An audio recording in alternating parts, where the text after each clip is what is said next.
Hello and welcome to our special coverage of the Russian invasion of Ukraine. I'm Ladi Akiriduluale. The headlines. Russia's president says Moscow has no plan to absorb anyone as he aims for integration with Belarus. The United States slams his comments. Ukraine's military commanders support new law that toughens penalties for desertion amongst troops.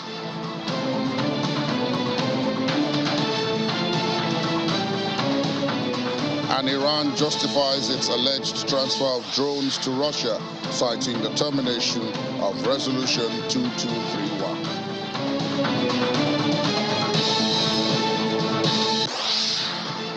Russian President Vladimir Putin says Moscow does not want to, quote, absorb anyone, and that unspecified enemies wanted to stop Russia's integration with Belarus. He was speaking at a joint press conference in Minsk with his Belarusian counterpart, President Alexander Lukashenko.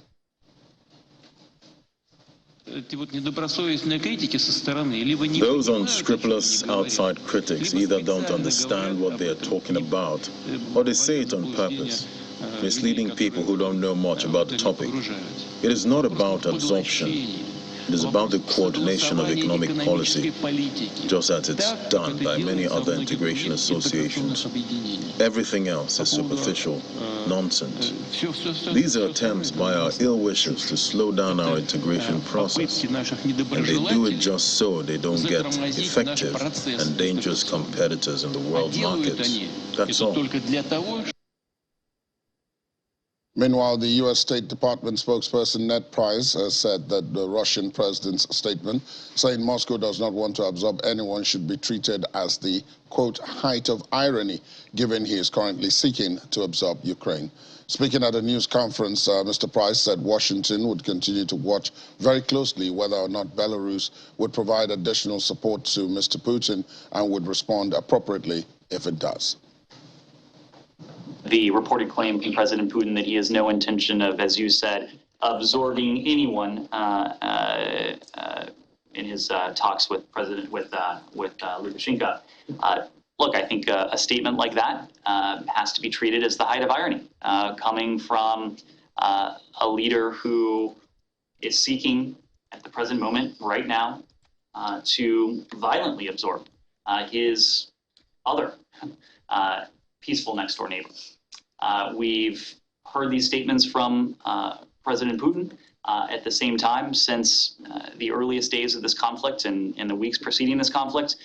We have seen the Lukashenko regime essentially cede its sovereignty, cede its independence to Russia. We saw Russian forces mass inside what should have been a sovereign Belarusian territory. We've seen attacks launched from what should be sovereign Belarusian territory. And now we hear these comments from President Putin and from Lukashenko. But I think the track record speaks much louder than anything these two leaders could say. Why could anybody think that? The commander of Ukraine's military has expressed his support for tougher penalties against soldiers accused of desertion or refusing to carry out missions.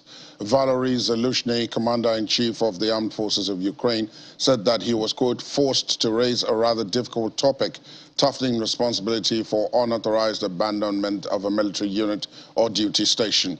General Zaluzhny said he backed legislation adopted by the Ukrainian parliament. He said, quote, my opinion clearly mirrors the position of commanders of military units who demanded a systemic solution to this set of issues. The army is based on discipline, and if the loopholes in the law are not enforced, violators can pay a fine of up to 10% of combat pay or get punished with probation. That's not fair. General Zaluzhny said he recognized the problems that lead to abandonment and was working to address them. And Iran has justified its transfer of drones to Russia on the basis that Resolution 2231 had terminated on October the 18th, 2020. Iran's ambassador to the United Nations, Saeed Iravani, characterized the use of Iranian weapons on Ukrainian soil as a, quote, misunderstanding, saying Iran had transferred drones to Russia before the conflict. Russia has denied its forces used Iranian drones in Ukraine and argues that there is no mandate for UN officials to travel to Kiev to investigate the origin of the drones. Britain, France, Germany, the United States and Ukraine say the supply of Iranian-made drones to Russia violates a 2015 UN resolution enshrining the Iran nuclear deal. Since we last met in this format, we have been observing clear evidence of Iran's covert support of Russia's brutal and unprovoked war of aggression against Ukraine. Iran has transferred hundreds of UAVs to Russia. This is a deeply concerning violation of UN Security Council Resolution 2231, and we encourage the Secretariat to accept Ukraine's repeated invitations to examine the evidence in line with its mandate. Iranian combat drones have given Russia additional means to target civilian infrastructure and terrorize Ukrainian civilians. Reports that Russia is attempting to obtain even more weapons from Iran, including ballistic missiles, are deeply alarming. Madam President, the Secretary General reported that missile parts seized by the United Kingdom in January and February of this year are consistent with cruise missiles previously assessed to be of Iranian origin. This provides important evidence of Iran's misuse of its missile program. Iran's development of its missile capabilities and transfers to state and non-state actors are violating UN Security Council Resolution 2231 and destabilizing the region. Since August, Iran has transferred hundreds of UAVs to Russia, which has used them to kill civilians and target infrastructure, as it did once again today against Kyiv. We strongly condemn such transfers, which violate UN Security Council Resolution 2231. Indiscriminate attacks against civilian populations and infrastructure constitute war crimes. We strongly caution Iran against any further deliveries of weapons to Russia, in particular of any short-range ballistic missiles, which would constitute a serious escalation. And over in Britain, the British Prime Minister Rishi Sunak met and talked with NATO troops and the King's Royal Horses, and then served them Christmas dinner when he visited Tapa military base in Estonia. The trip to Estonia comes after Mr. Sunak met his Nordic, Baltic and Dutch counterparts at the Joint Expeditionary Force summit in the Latvian capital, Riga. Led by Britain, the JEF is configured to respond rapidly to crisis in Northern Europe and includes Denmark, Estonia, Finland, Iceland, Latvia, Lithuania, the Netherlands, Norway and Sweden. Ukraine's President Volodymyr Zelensky on Monday had asked Western leaders meeting in Latvia to supply a wide range of weapon systems to help end Europe's deadliest conflict since World War II sooner. Let's talk now to Mr. Yinka Oyeniji, lawyer and managing partner, First Chronicles LP, who joins us virtually from the British capital, London. Good morning to you, Mr. Oyeniji. Thank you for your time.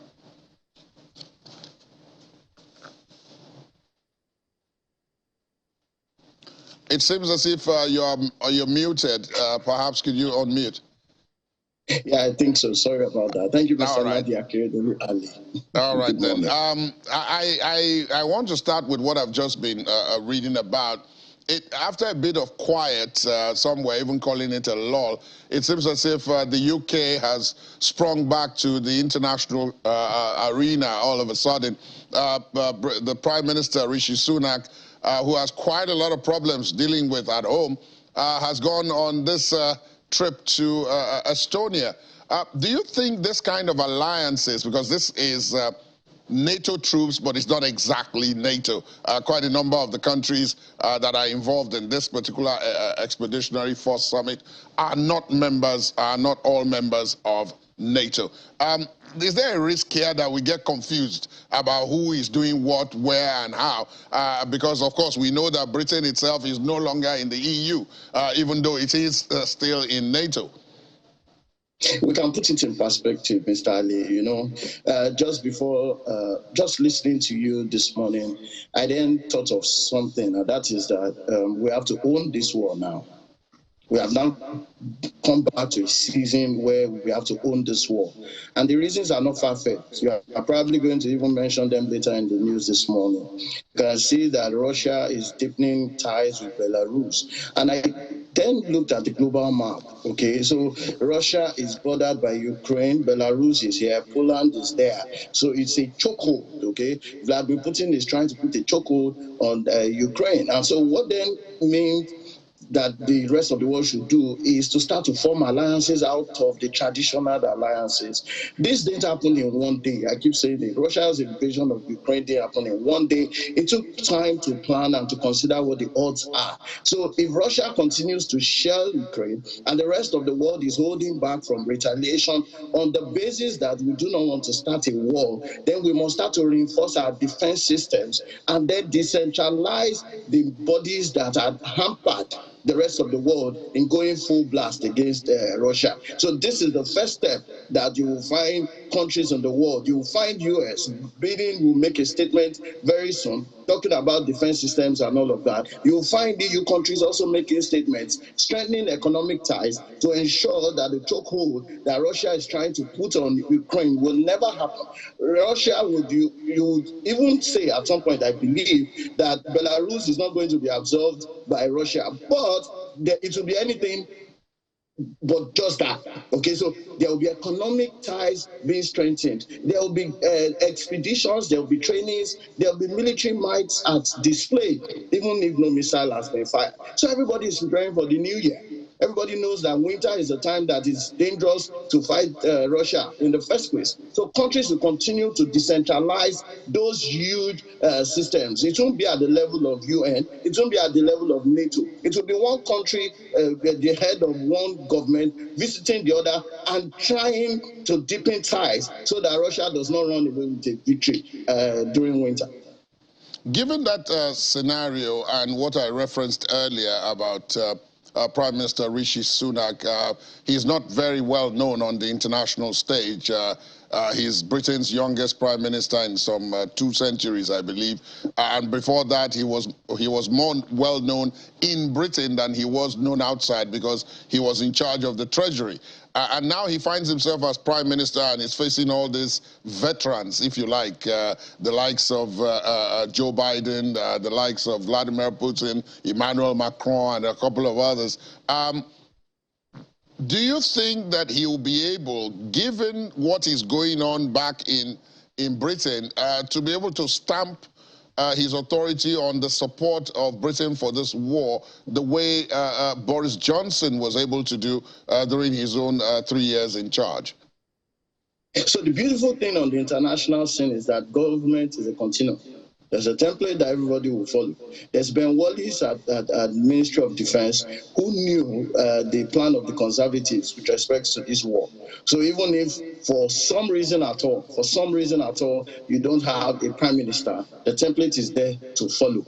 Remember that even Britain has a couple of interests here. Just yesterday, Britain announced some renewable energy deals, okay, with some EU countries, and that was huge, okay.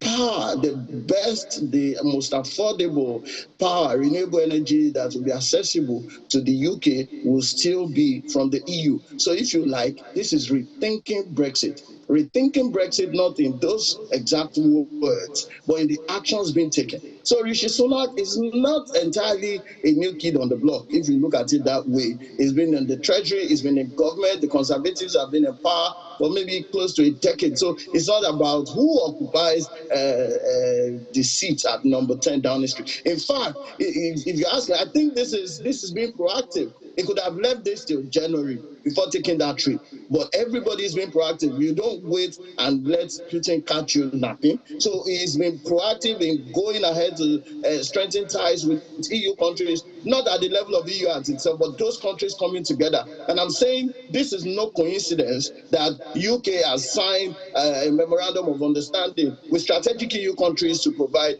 renewable energy. And then Rishi Sunak is also taking steps to visit these countries, visit their armed forces, and all of that. The youngest, but definitely Britain is not the youngest in the scheme of things. And if you like, there's an emerging coalition of young leaders, because you pick Rishi Sunak here from Britain, you pick in Canada, you pick Trudeau, and then in France, you pick Emmanuel Macron, all with from the ages of maybe 38 to 43. These are the new young leaders who are supposedly invested with the courage to be able to take proactive steps rather than being caught napping. So I think this is good for PR, and it shows that UK is rethinking Brexit, but not in those exact terms.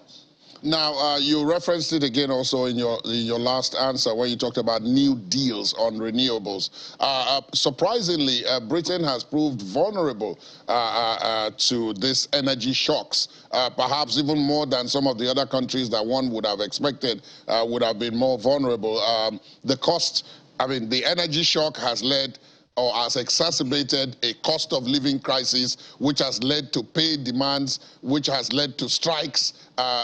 Virtually everybody who is anybody is on strike or is about to go on strike in the UK. So how much of a turnaround do you think these deals that are being reached now, these new arrangements that are being made, how much of a turnaround could they be, especially given the background that this had been predicted when Britain was going to vote to exit the EU, that being by itself, it was going to have a bigger problem, even at that time, without knowing that the war in Ukraine was coming?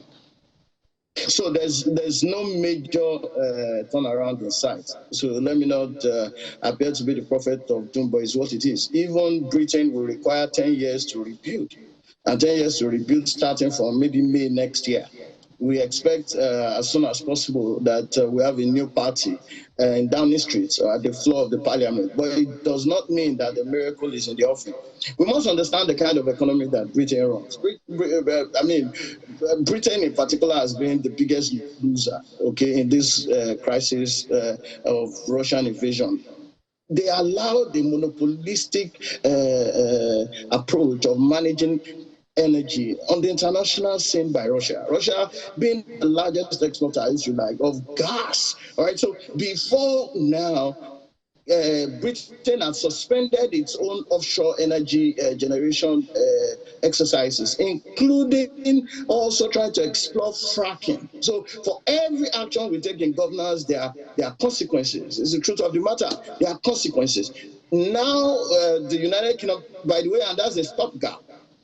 It's left on the international scene for people to understand the economic consequences and take advantage of it. Mozambique supplies UK energy. That's on billions of pounds in investments. Morocco supplies UK energy. That's billions of pounds in investment. Those countries are the better for it. So United Kingdom, Britain in particular, has found itself at this point, at this time, reliant on other countries for energy, and it's not going to be able to build its own infrastructure, not in the next 10 or 20 years. So what this means is that countries, developing countries, should take advantage of the situation Britain has found itself, because what qualifies you as a world power anyway, apart from military strength, you must be self-dependent with respect to your own power. And Russia understands this. It says, as long as I'm providing you gas, I can hold all of you. It's a monopolistic market. Countries that understand what it means to develop their infrastructure will invest in power, will invest in military strength, and that's what you find China doing. The renewables, China is possibly the most industrialized nation or country in the world, and it's also the greatest beneficiary from credits for renewable energy. They flare gas, they flare carbon in the air, and yet they also invest heavily in renewable energy. So UK will take at least 10 years to reconstruct its own economy from being largely based on financial services to exploring its own power infrastructure. That does not happen in a day. So the cost of living crisis is something to deal with in the new year. Managing power is on the front burner. All those won't go away by just entering into it. Till now, it's possibly for the midterm, for the next 5 years to win Britain or the United Kingdom from being dependent on Russia in particular, because it's still being dependent on EU countries for its source of energy, and at least 2 countries in Africa, in Mozambique and Morocco. Let me bring you to the situation in the UK. We are seeing some of the visuals that were on the screen as you were talking there. We're showing stations, eateries, and all of that. Those are expecting, or would have been expecting, to be the beneficiaries of the usual Christmas bump in sales and all of that. But with so many people going or already on strike, bus drivers, the UK border force, ambulance men, nurses, all of that, how much of a struggle is it? I mean, you are in the UK now, there now, and one is wondering how much of a struggle really is it? I mean, the economic problems one hand, but what they are feeding into now, which is industrial discontent, for want of a better word. And so services are not being provided at the level and at the level of efficiency that citizens are used to. And then this is the height of winter, although we hear that the winter is about to, taper down, at least for a couple of days. So when you put all this together, what is it like living in today's Britain with all these complications? To tell you the truth, UK typifies another version of the resilience you find in Nigeria. So industrial actions are part of the way of life in the United Kingdom. It's just that even in the phase of industrial actions, there's still that sense of humanity to manage emergencies and all of that. I mean, lecturers go on strike in the United Kingdom. You probably don't hear. And even their living conditions and their work conditions are possibly better than most jurisdictions of the world. So the trains or train workers are on strike. So the nurses called a strike. The lecturers called strikes all in this month. But you don't see it practically on the lifestyle that is available in the United Kingdom. Now, those are lessons from COVID. Okay, so with COVID, there was a lockdown, and people still survived. What this means is that once you have systems that are automated, it's almost very difficult to tip or to offset the apple cart. It's almost very difficult. So people won't be able to go on trains oftentimes and all. It's a bit harsh, but they'll stay at home and still get things done. Okay, we are live this morning. They are using virtual means. In fact, since, if I may say, post-COVID, UK workers don't go to work every day. So twice, 3 times a week, the work gets done. And in fact, in a sense, the economy keeps expanding because there's investment in new technology and all of that. So Christmas, it's not affected Christmas in a large sense at all, okay? There are delivery services going on. You get your services delivered at home. In fact, we got snow this Christmas, so it looks like everything is working well. The only thing is even those who are on strike can possibly be able to celebrate Christmas with their families. So there are some rules that will not be broken. Christmas will still be enjoyable, and nothing is going to stop that. So there are pockets of crisis everywhere. There's no doubt about that. But I think that we have an unwritten rule that we suspend any hardship till the new year and face them head-on. It's Christmas. Let's enjoy it. Indeed, that's a good place to leave it. Yinka Onyeji, lawyer and managing partner, First Chronicles LP. Compliments of the season. I do hope you enjoy your Christmas and along with the family. Compliments of the season, and thank you for your time this morning. Thank you. Same to you. Thank you very much, Adley. And after the break, struggling to afford heating bills, Britons turn to warm banks to keep out the cold. Details after the break. Please stay on with us.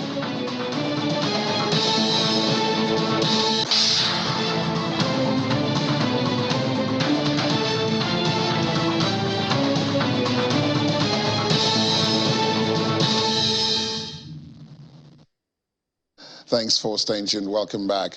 Russia's defense ministry says that its forces have shot down 4 U.S.-made anti-radiation missiles over a region in southern Russia bordering Ukraine. One of the first such claims to be made by Moscow since it's launched its war 9 months plus ago. Ukrainian President Volodymyr Zelensky, in the meantime, said 30 Iranian drones were shot down in the country on Monday. The Ukrainian military high command earlier said their air defenses had shot down 23 of 28 drones, most over the capital of Kiev. It was Moscow's third airstrike in 6 days and the latest in a series since October, targeting the Ukrainian power grid, causing sweeping blackouts amidst sub-zero temperatures. The Canadian government has said that it will start the process to seize and pursue the forfeiture of $26 million from Granite Capital Holdings Limited, a company owned by sanctioned Russian oligarch Roman Abramovich. The Foreign Ministry said in a statement that the move marks the first case of the Canadian government using new powers to pursue the seizure of assets belonging to sanctioned individuals. The Foreign Minister, Melanie Joly, will now consider making a court application for the assets forfeiture, and if successful, the proceeds could be used for reconstruction in Ukraine and compensation of victims of what Russia calls its special military operation. As Joly said, Canada will continue to pressure the Russian regime and those who have benefited from Vladimir Putin's barbaric invasion of Ukraine. The Canadian Finance Minister, Chrystia Freeland, also said in the statement that Russian oligarchs are complicit in the invasion and Canada will not be a haven for their ill-gotten gains. North Korea has denounced Japan's new security strategy as fundamentally changing the regional security environment and warned it will show how, quote, wrong and dangerous Japan's choice is with unspecified actions. A North Korean Foreign Ministry spokesperson made the remarks in the statement carried by North Korea's news agency days after Japan unveiled its biggest military buildup since World War II, as regional tension and Russia's Ukraine invasion have stoked fears of all-out war. The statement read, Japan is bringing a serious security crisis to the Korean Peninsula and in East Asia region by adopting a new security strategy that effectively acknowledges its preemptive strike capabilities against other countries. Let's talk now to Dr. Olena Snigar, expert at the Center for Global Studies Strategy 21. She joins us today virtually from Florence in Italy. Good morning to you, Dr. Snigar. Thank you for your time. Good morning. Thank you for inviting me. Let's begin from some of the other crises, if you like, that the situation in Ukraine has spawned.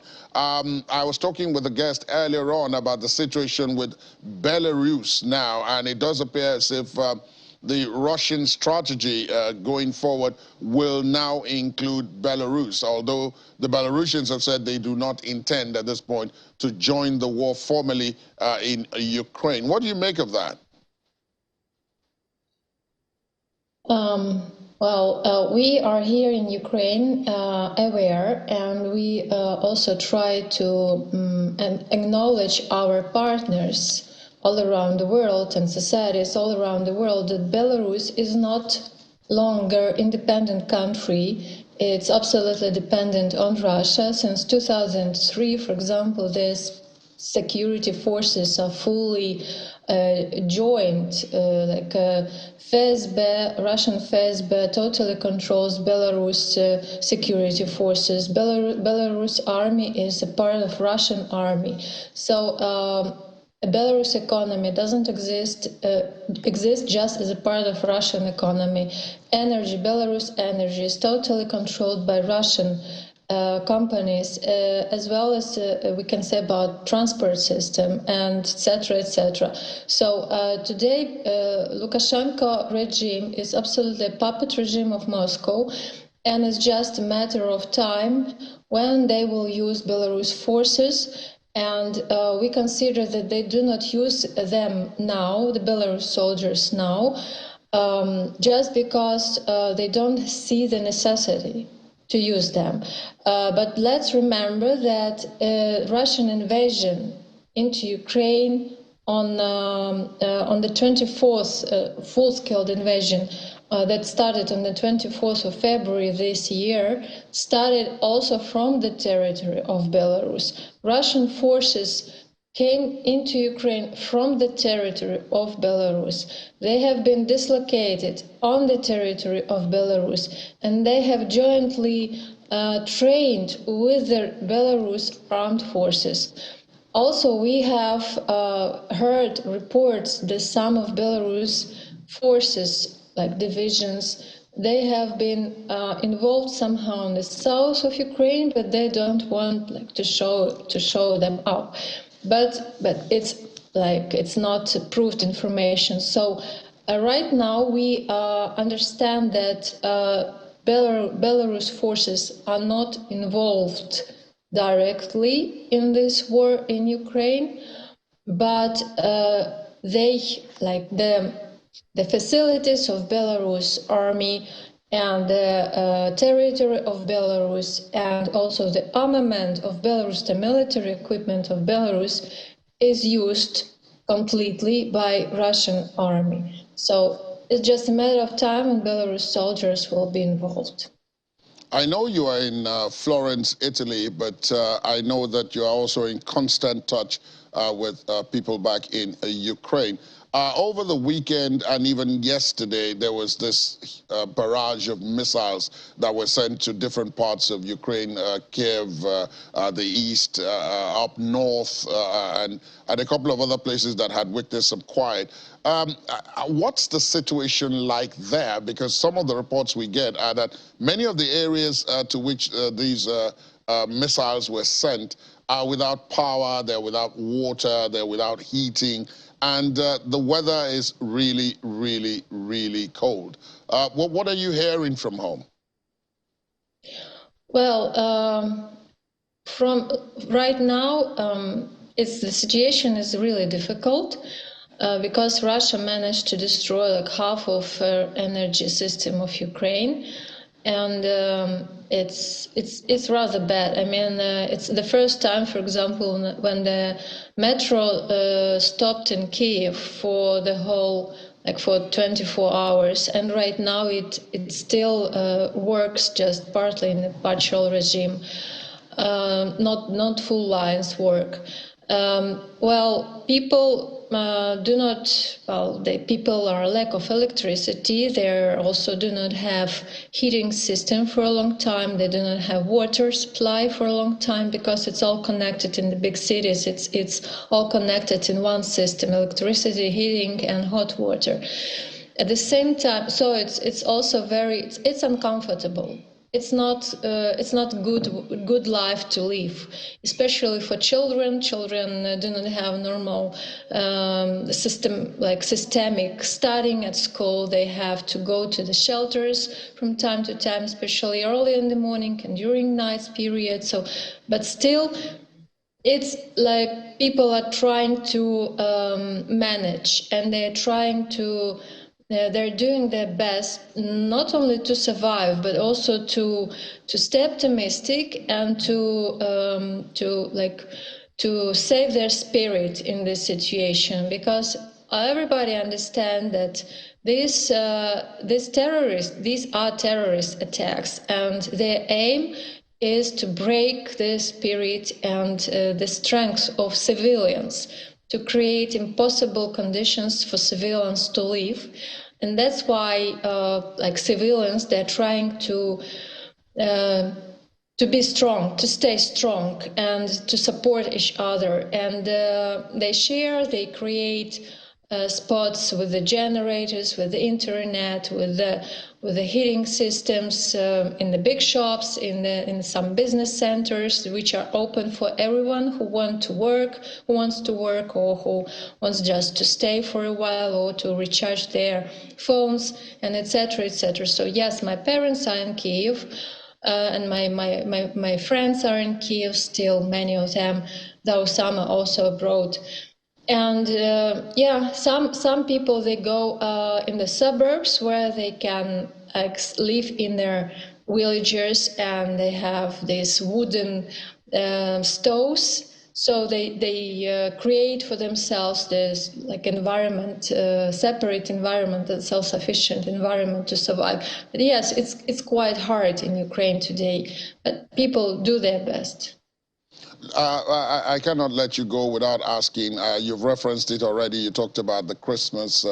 You talked about breaking the spirit of the people and all of that. Do you have any feeling that somehow this unnecessary suffering that has been brought to the civilians in Ukraine will stop at some point during this festive period, Christmas and New Year? I know, for example, there is a Christmas tree of invisibility that has been put in Kiev to signify that the spirits will not be broken. So do you think that this conflict, is there any way that this conflict can be paused and then negotiations about resolution can take place? Or do you think that's not possible? There has to be a military victory? I think that, I will say that Ukraine is always ready for peace, and Ukraine wants peace the most because the war is on the territory of Ukraine. But you can find the answer on your question from looking at what Russian army did to Ukrainian cities in the east, looking on destroyed Mariupol, on how Russian army is destroying Bakhmut today, and seeing all this, everyone understands that it's not this peace decision is not in our hands. If we, for example, decide that yes, from tomorrow we put down our weapons and stop fighting and start some talks with Moscow, then we will stop exist. Next week we will stop exist, not Russia. Ukraine will stop exist, and from nearest day there will be executions and tortures of civilians and those Ukrainian soldiers who would appear in the Russian hands. So it's not our decision. Our decision is to survive. We are fighting for our survival. And if there will be, us answering your question, will there be any break on Christmas time? We do not expect it. We would like it to be, of course, because everyone wants Christmas, a New Year celebration, and to have some time with kids, to have some calm time and peace time. But from our early experience, we understand that there is very little possibility for this, because Russian tactic is a terror. And terror doesn't stop on Christmas time. Let me thank you, Dr. Olena Singai. I do hope that the family that you have back in Ukraine continues to stay safe and healthy and progress through the Christmas into the New Year 2023. The same for yourself. Do have yourselves a good season. Thank you for your time. Thank you. The same to you. Thank you very much. Goodbye. And when we return, the police bring gifts to children in Ukraine's east on St. Nicholas Day. Please stay with us.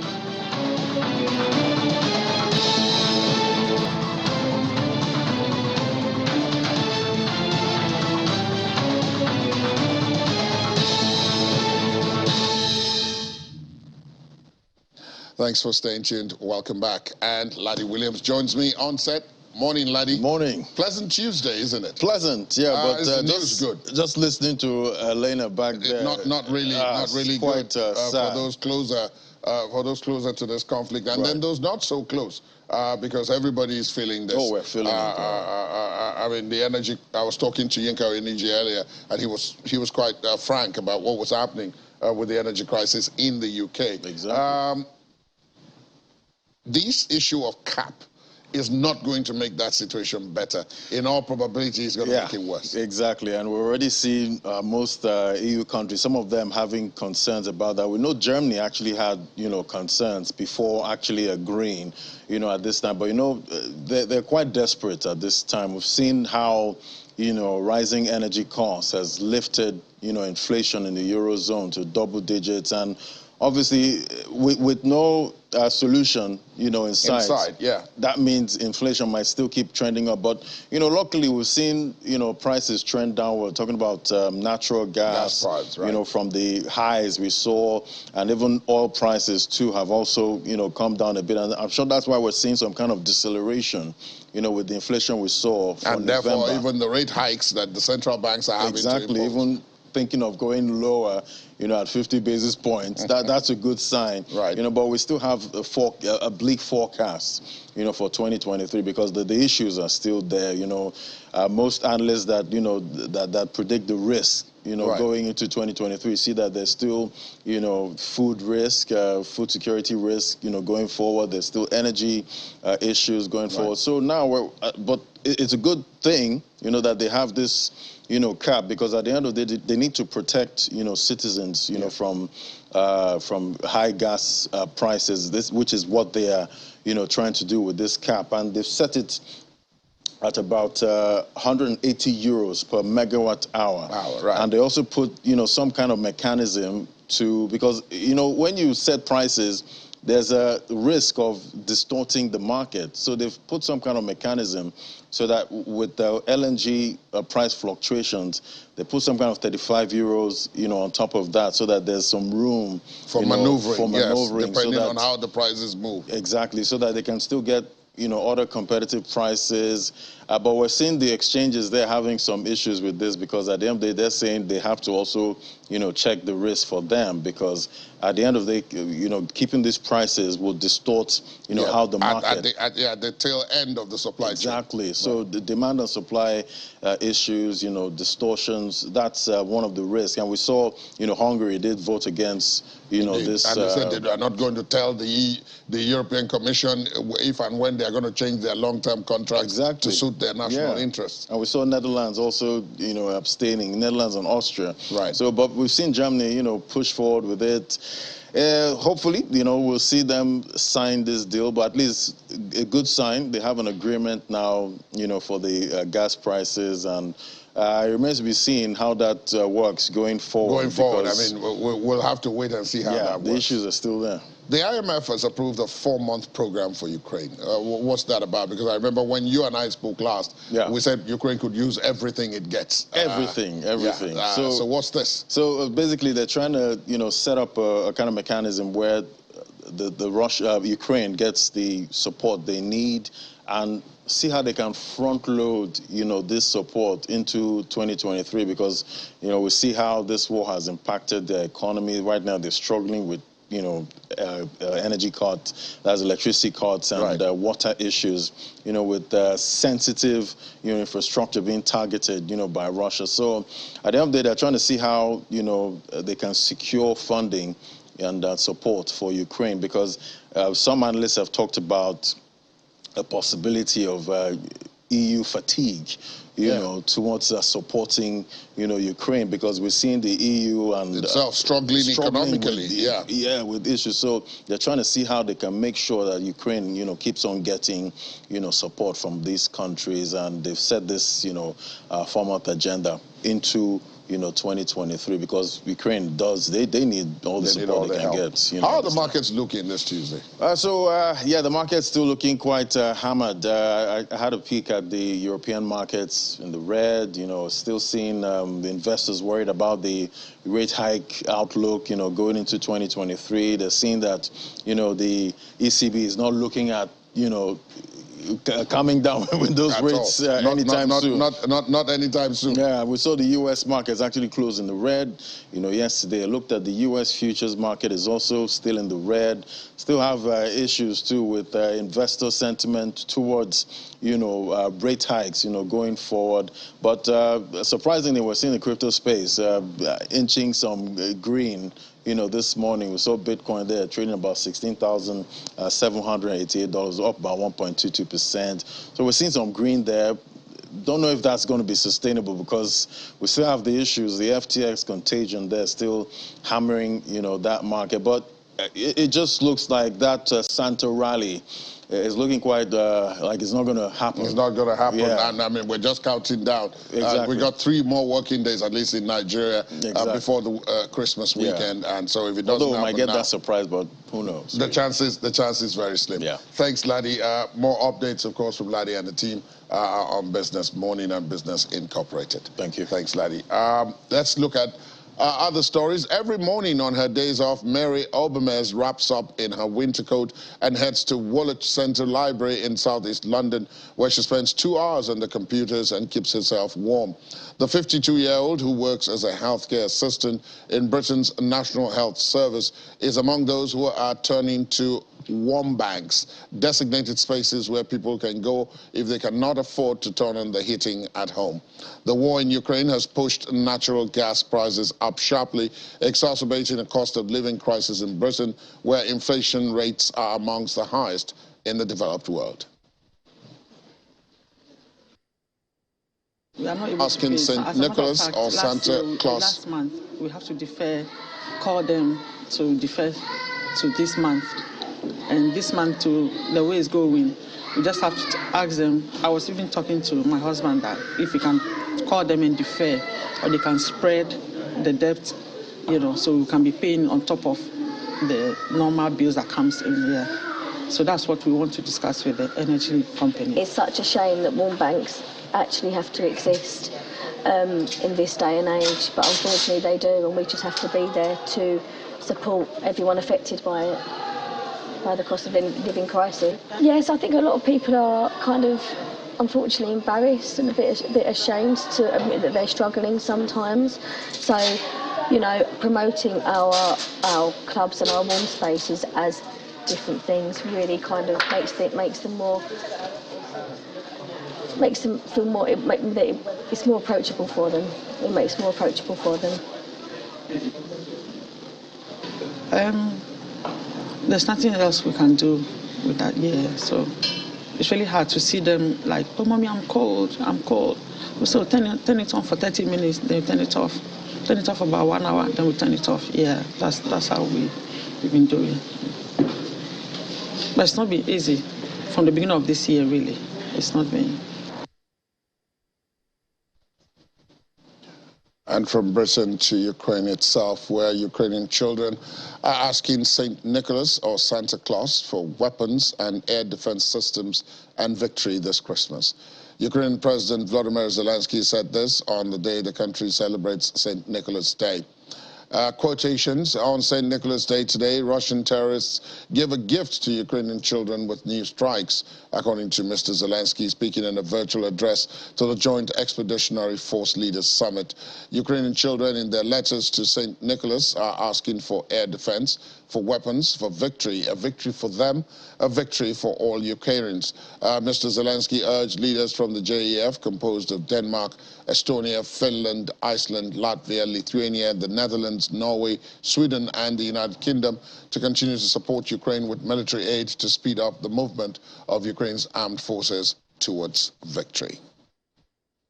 And a look at some of the sports news out of the conflict. FIFA and UEFA have warned the Ukrainian Football Association that it could face an international suspension if they go ahead with a planned meeting to replace disgraced President Andrei Pavelko with the country's greatest player, Andriy Shevchenko, in his place. The UAF have scheduled a virtual extraordinary committee meeting to discussing replacing Mr. Pavelko after he was arrested last month for allegedly misusing international aid fund. But FIFA and UEFA have expressed concern about the possible pressure exerted on members of the UAF by the Ukrainian government before the meeting. There have even been claims that the Ukrainian Security Service may be involved and allegations it is a Russian plot to kill Ukrainian football. The World Curling Federation, that's the WCF, has extended its ban on competitors from Belarus and Russia until the end of the 2022-2023 season. The extended ban will now encompass the 2023 World Championships. These include the wheelchair event in Richmond in Canada, the World Championships in Sandviken in Sweden, and the mixed doubles in Gangnafung in South Korea. World Curling also stripped hosting rights for the 2022 European Championships from Perm in Russia and moved the event to Östersund in Sweden. And that's where we'll end the program this morning. Thanks for being with us. My name is Ladi Akeredoluale. There are updates throughout the day, but do watch out for more on The World Today from 5 o'clock. Do have yourselves a pleasant afternoon and day ahead. Good morning.